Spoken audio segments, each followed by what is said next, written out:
रघुनाथ प्रताप सिंह राजा भैया की पार्टी लोक जनसत्ता दल के प्रदेश युवा अध्यक्ष बलबीर सिंह राजावत आज प्रयागराज पहुंचे, जहां पर उन्होंने पार्टी कार्यकर्ताओं के साथ समीक्षा बैठक की। समीक्षा बैठक के दौरान उन्होंने खास बातचीत में पार्टी की रणनीतियां एवं अन्य कई मुद्दों पर खुलकर चर्चा की, जिसमें राम मंदिर में हुए कथित चंदा घोटाले के साथ साथ प्रदेश में बढ़ती अपराध और खासतौर से महिलाओं के साथ होने वाले अपराधों को लेकर अपनी बात रखी। उन्होंने अभी कहा कि आज की दिन सबसे अधिक चोट युवाओं के लगती है। दरी बिछाने से लेकर दरी उठाने तक ये युवा पूरी तरीके से समर्पित होकर काम करते हैं, लेकिन उसके बावजूद इन्हें मौका नहीं दिया जाता। उन्होंने इशारों में कहा कि आज भी कई पार्टियों में ऐसे लोग हैं जिनको वरिष्ठ नागरिक होने का सम्मान मिलना चाहिए, लेकिन वह पार्टी के युवा नेतृत्व के बड़े पदों पर बैठे हुए हैं। उन्होंने सरकार की कुछ नीतियों का आलोचना भी की और उन्होंने ये कहा कि आज युवा को अगर उनके हक का ना मिले तो वह किसी भी तरीके से अपने आप को सहज महसूस नहीं कर पाती है, चाहे बात उनके रोजगार की हो चाहे राजनीति की खाक की। आज युवक हर जगह पर ठगा जाता है। हमारे देश में 45%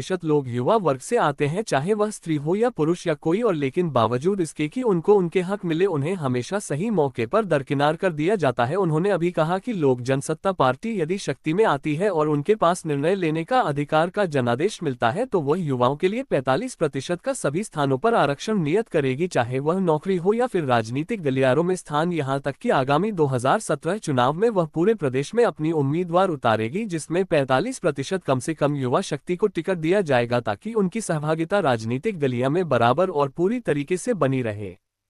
देखिए, ये बहुत दुर्भाग्यपूर्ण है।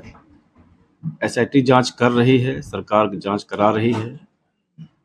जो जांच में पाया जाएगा उसके हिसाब से उसमें एक्शन होगा, वो अलग बात है।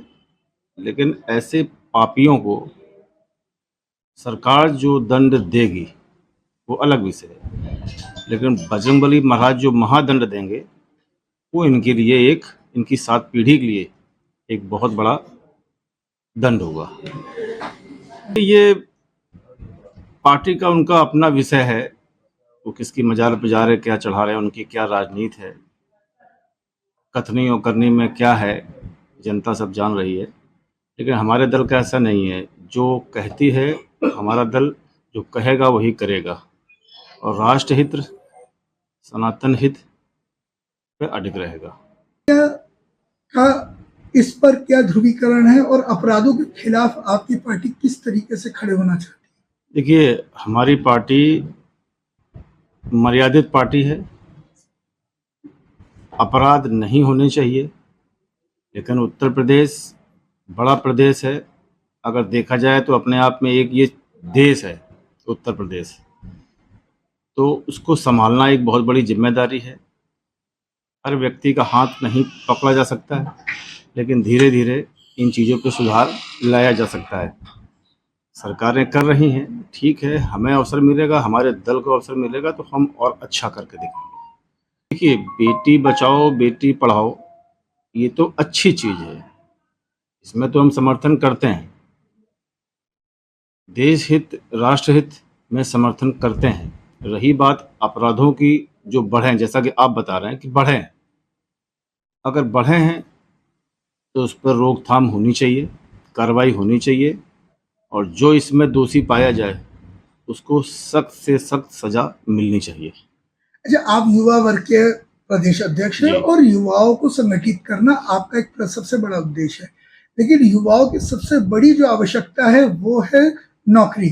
नीट की परीक्षाओं में धांधली और इस तरीके से कई परीक्षाओं में लगातार धांधली देखने को मिली है, जिससे बच्चों का मनोबल टूटा है और उन्होंने आत्महत्या जैसी प्रवृत्तियों को भी अपनाया है। जी, आपके दल का युवाओं के प्रति क्या रुख है और इस तरीके से हो रहे हैं युवाओं के प्रति के खिलाफ अपराधों पर आपका क्या स्टैंड होगा? देखिए, ऐसा है कि अगर हम प्रदेश की बात करें तो 15 साल से और 40 साल तक को अगर हम युवा में लेके चलें, हालांकि इस राजनीति में और प्रदेश में 50 साल से प्लस वाले लोग भी अपने आप को युवा कहते हैं, नाम नहीं लेंगे, लेकिन हम अगर 15 साल से और 40 साल के बीच की बात करें तो 42 से 45% युवा है, या कह लें लगभग 45% युवा है।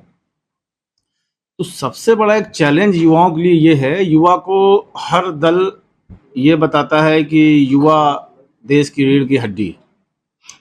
युवा देश की रीढ़ की हड्डी होते हुए भी युवा सबसे ज्यादा बेरोजगार है।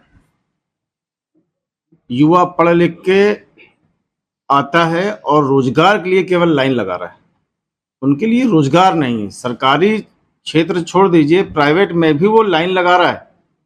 आज है, कल फिर नहीं है, निकाल दिए गए या है ही नहीं। 45% लगभग युवा है इस प्रदेश में। तो इस युवा का योगदान युवाओं के लिए सबसे ज़्यादा गवर्नमेंट को करना चाहिए। चाहे वो रोजगार हो, उस पर ध्यान देना चाहिए, चाहे वो राजनीति हो, उस पर ध्यान देना चाहिए। हमारा दल इस चीज़ पे संकल्पित है कि युवाओं को 45% हिस्सेदारी राजनीति में दी जाएगी। अगर जनसत्ता दल को अवसर मिलेगा तो युवाओं को 45% हिस्सेदारी दी जाएगी। ये मैं बात आपसे कह रहा हूँ। हमारे दल का ये संकल्प है कि युवाओं को आगे लाना है और पूरी ताकत से लाना है। अगर 45% हिस्सेदारी है तो 45% उसको लाना है। रोजगार इस प्रदेश का, इस देश का सबसे बड़ा कोड़ है जो युवाओं को रोजगार नहीं मिल पा रहा है। अगर युवा कमजोर होगा तो देश कमजोर होगा, प्रदेश कमजोर होगा। इस बात को सरकार को समझना चाहिए और ये हम विश्वास दिलाते हैं, अगर हम ताकत में आए, पावर में आए, सत्ता में आए तो हम इस 45% युवा को वो हर चीज मुहैया कराएंगे जिसका वो हकदार है। युवा शक्ति राष्ट्र की शक्ति है। युवा ही राजनीति में हर दल को आगे बढ़ाता है और युवाओं को कोई ध्यान नहीं दे रहा है। युवा दरी भी बिछाता है लेकिन उसको मिलता क्या आखिरी में? तो युवाओं के लिए तो हमारी सरकार, हमारे राष्ट्रीय अध्यक्ष, जनसत्ता दल बहुत ज्यादा संकल्पित हैं कि इस क्षेत्र में कार्य करना है। बात करें, अगर आप युवा की बात कर रहे हैं तो युवाओं के लिए सबसे बड़ा पॉइंट होता है विकास और तकनीक। आज देश का एक वैज्ञानिक उस कंडीशन में बैठा हुआ है जंतर मंतर में जिसकी मृत्यु कभी भी हो सकती है, लेकिन सरकार का दिल अभी भी नहीं पसीजा, जबकि युवाओं के लिए वो एक आदर्श है। देखिए, आपकी बात ठीक है।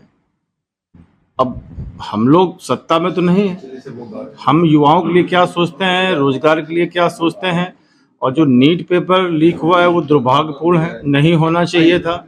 युवा मेहनत करता है और उसके बाद उससे कुछ हासिल नहीं होता है। तो चीजें हैं, युवाओं के लिए सोचना चाहिए। अगर संबंधित दल नहीं एक्शन ले रहा है दिल्ली प्रकरण में तो मेरे हिसाब से लेना चाहिए। आखिरी सवाल आपसे, 2027 के चुनाव में अगर आपको सत्ता दल के साथ भागीदारी करने का मौका मिलता है तो प्रदेश के विकास के लिए आपके पास किस तरीके के योजनाएं होंगी और किस तरीके से आप इनको सरकार के साथ रहकर युवाओं के विकास के लिए काम करेंगे? देखिए, अभी तो कोई ऐसा कुछ नहीं है कि हम किसी दल के साथ हैं। अभी हम स्वतंत्र हैं। जनसत्ता दल अपनी तैयारी कर रहा है, अपनी तैयारी से हम आगे काम करेंगे।